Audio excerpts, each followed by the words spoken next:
Hi, welcome to Don Ross Therapeutic Yoga.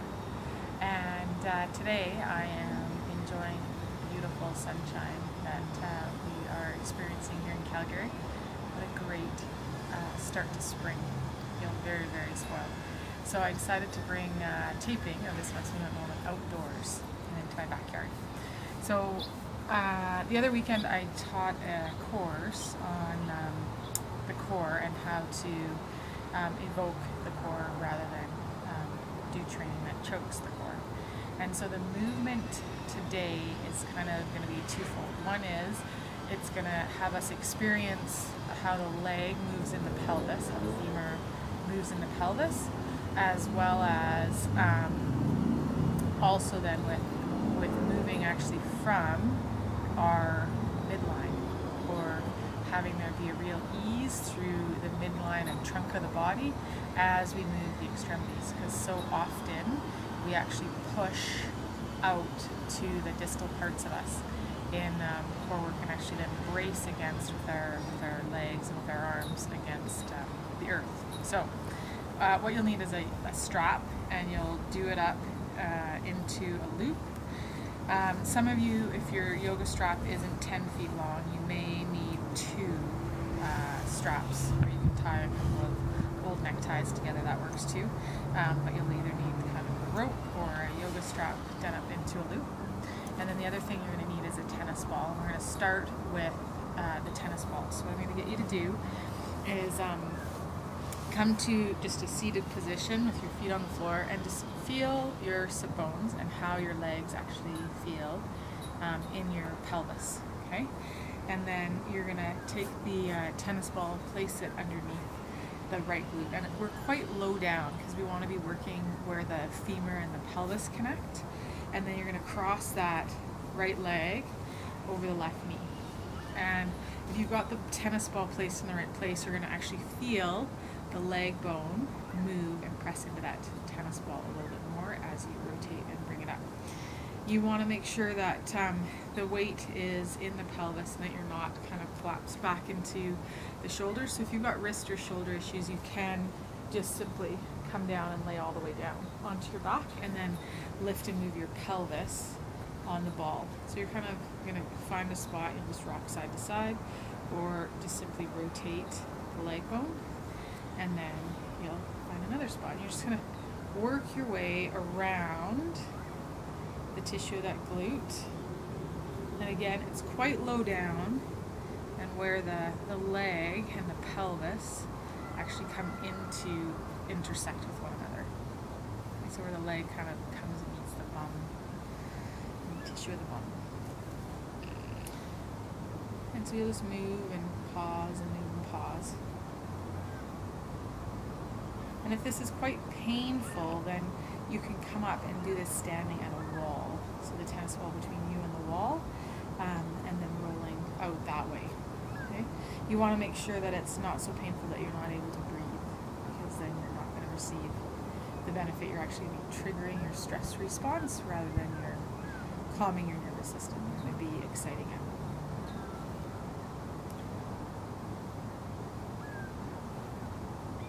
Just kind of notice how that tissue feels. Get around to the outside edge where those abductors and external rotators are on the outside of the hip, and in and around where you feel the greater trochanter and the femur bone, which is that little extra nub at the top of the femur bone.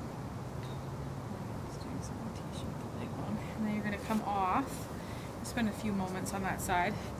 Sit and notice, and this was mostly to bring awareness to the leg and the pelvis and that connection.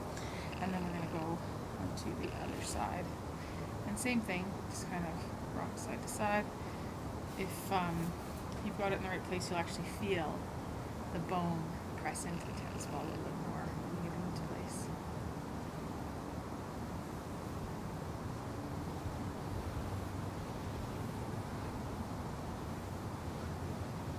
And the key is always, once we roll the tennis ball, we then want to do some movement of the femur in the pelvis, really purely and precisely, which is the core piece that we're going to bring in.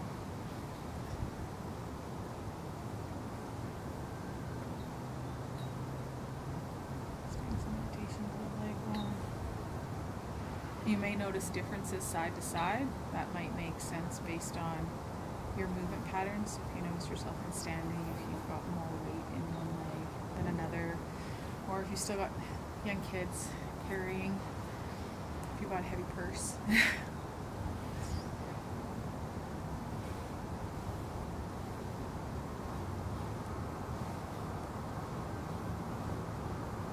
around to the outside edge of that hip, and you're gonna let that go. And then you're gonna come down onto your yoga mat on your back. Enjoy that beautiful sun.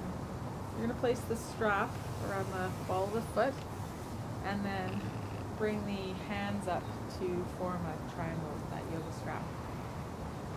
Okay, the leg can be straight, but the knee can also be bent. It's not about having a stretch in the hip flexor. And then just let the leg and the arms kind of settle into the sockets. Okay, and then from here, as you bring the arms overhead, feel the front of the hip crease soften. Allow the femur bone to move into flexion, and you're only going to go to the point that the pubic bone or the tailbone, the pelvis, doesn't shift position. And then you're going to let the leg lead and the arms follow as you bring the leg back down. And again, you're only going to the point that you're not feeling the pelvis move with the femur bone.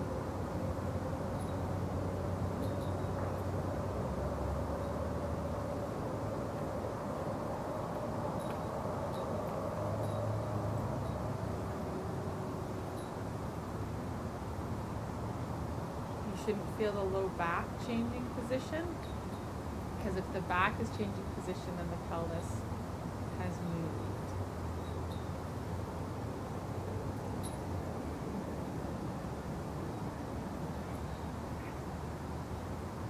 Breath is easy here. And you want to make sure that the elbows aren't bending and straightening as you're moving.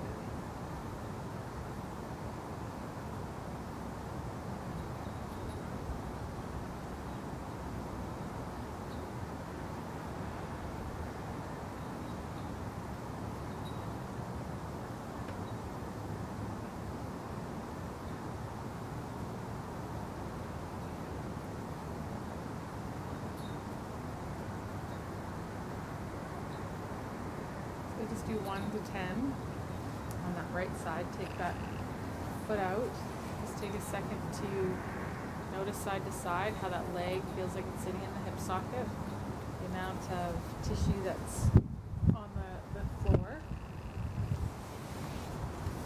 And I'm not engaging my abs here as I move. I'm just allowing my breath to be easy and finding the range so that I can move the leg and the pelvis and soften around the top of that femur head,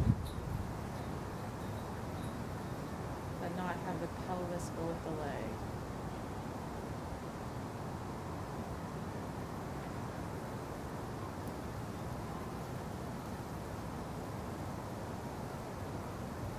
The arms work to bring the leg up. You soften the front of the hip crease and allow the femur bone to move back in the hip socket. And then as you move out of flexion, let the weight of the leg take the arms, and the arms just soften in the shoulder sockets. So you're sort of feeling the back of that armpit crease and the front of that armpit crease.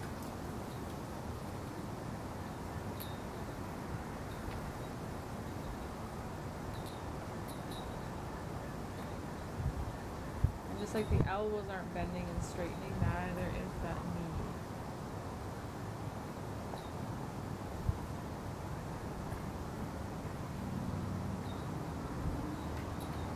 So play in the range that you're feeling the arms move in the arm socket and the leg move in the pelvis, without the pelvis moving, and that the breath can be moving through that torso. And I think you'll start to notice some things change within the musculature of your trunk and your abdomen as you play with that. So I'd love to hear what you find when you get on your mat, playing and exploring with the tennis ball and then with that hip and shoulder release. Have a wonderful day, enjoy the sunshine, and as always, namaste.